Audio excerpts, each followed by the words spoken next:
Emlyn Hughes spent more than 20 years playing at the very top of football. He captained Liverpool. He captained England. He lifted Liverpool's first European Cup, then lifted another one. He played more than 600 matches for one of football's greatest clubs and shared the pitch with some of the finest players the game has ever produced. That gave Hughes something very few footballers ever earn: the right to judge greatness. Emlyn Hughes has everything: ability, guts, pace, you name it. Bill Shankly. Emlyn always wanted to be king of the roost. Bob Paisley. He never admired players, simply because they were famous. He looked for something deeper: leadership, character, courage, the ability to rise. When everything depended on them, the footballers who stayed with him were not all teammates. They were not all friends. One of them barely got along with him at all. Yet Emlyn Hughes believed true football greatness deserved admiration, no matter who you were or which shirt you wore. Subscribe because legends like Emlyn Hughes deserve to be remembered for the standards they lived by, not just the trophies they lifted. During his 13 years at Liverpool, Emlyn Hughes played alongside some of football's biggest names. Yet when he looked back, he believed only 3, perhaps 4 players were truly great. That alone shows how high his standards were. The first was Keegan, relentless, fearless, a player who never stopped running and never accepted defeat. Then came Graeme Souness, strong enough to dominate any midfield, yet gifted enough to control a match with a single pass. Behind them stood Clemence, quiet, reliable, the goalkeeper who gave an entire team confidence. But above them all, there was one man who stood on a different level: Dalglish. Replacing Keegan looked impossible. Yet Dalglish made Liverpool even better. His vision, his intelligence, his composure, they left a lasting impression on Hughes. Years later, his verdict never changed. For Emlyn Hughes, Dalglish was the greatest player he had shared a dressing room with. If those were the teammates Hughes admired most, the next names never wore a Liverpool shirt. Emlyn Hughes was Liverpool, through and through, but he was never blind. When greatness stood against him, he still saw it. Before one match against Manchester United, Bill Shankly began tearing United apart, name by name. Then Hughes noticed something. Shankly had not mentioned George Best, Denis Law, or Bobby Charlton. 3 men who could destroy any team in England. Best had genius in his feet. Law had cruelty in front of goal. Charlton had class, power, and control. Hughes knew the truth. Liverpool could hate Manchester United, but they could not pretend. Those players were ordinary. That was the difference with Hughes. He did not respect badges. He respected danger. And when a footballer was good enough to frighten even Liverpool, Hughes never ignored it. But the next name was different. He did not stay in Hughes's mind because of genius. He stayed there because he talked too much. If there was one opponent who knew how to get under Liverpool's skin, it was Malcolm McDonald, confident, outspoken, never afraid to make headlines. Before the 1974 FA Cup final, McDonald filled the newspapers with bold predictions. He spoke about Newcastle's chances. He spoke about Liverpool.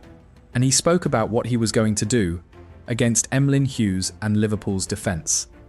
Liverpool heard every word. So did Hughes. He never answered through the press.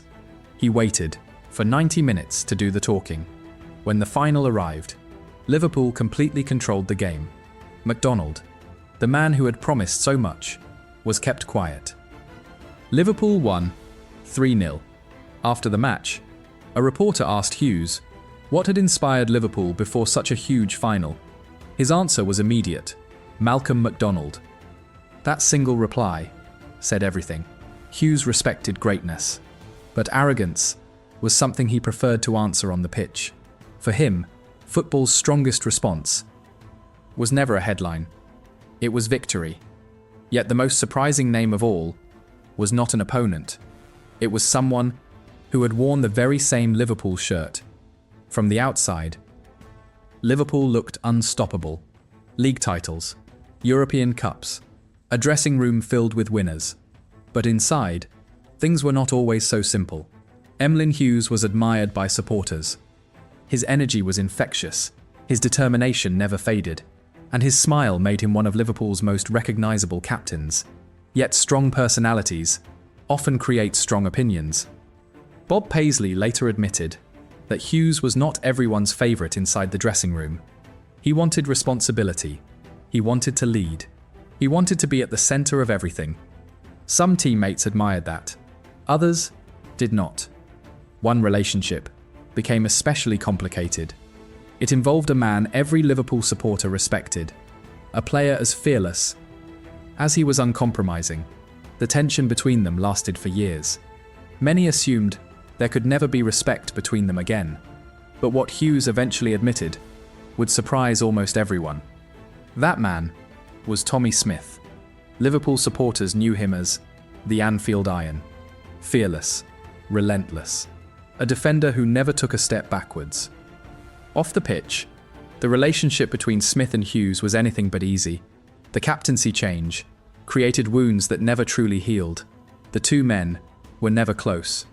Their personalities clashed. Their views were different. And over the years, the distance between them only grew. Many expected Hughes to remember Tommy Smith with bitterness. Instead, he did the opposite. Hughes later described Tommy Smith as the greatest captain he had ever played under. It was one of the most honest compliments he ever gave another footballer, because it came without friendship, without affection, without pretending the past had never happened. Hughes separated the man from the footballer. He believed that true leadership deserved recognition, even when personal feelings did not.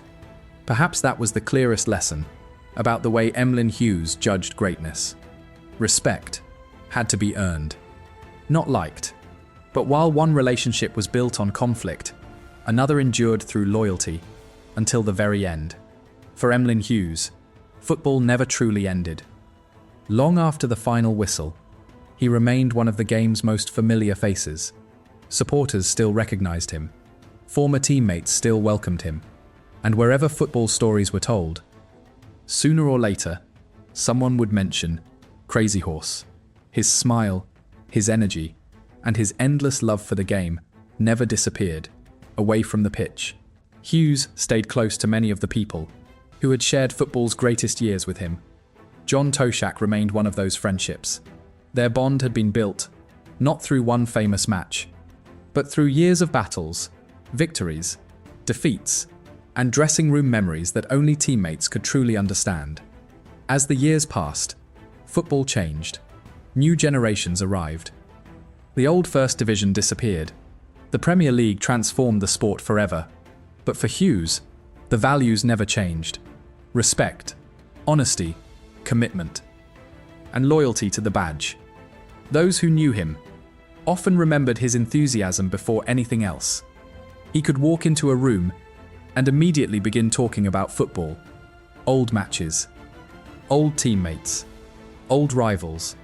The game never stopped living inside him. Then came the hardest battle of all. In 2003, Hughes was diagnosed with a brain tumour. It was a fight that even one of football's bravest captains could not win. When he passed away in November 2004, football stood still. Former teammates, former opponents, managers, supporters, they all came together, not because they remembered only the trophies, but because they remembered the man, the captain, the competitor, and the friend.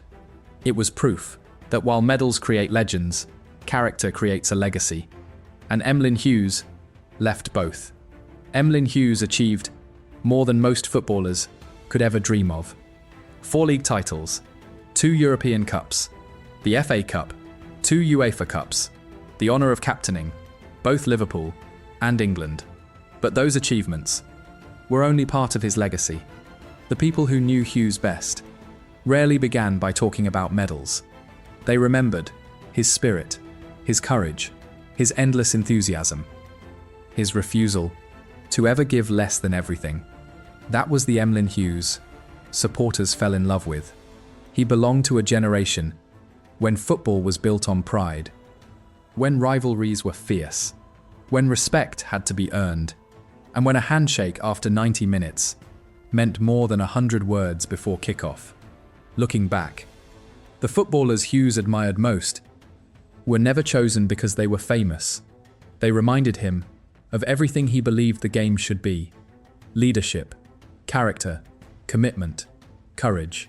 Whether they were teammates, opponents, friends, or even rivals, one quality mattered above all else: they honored the game.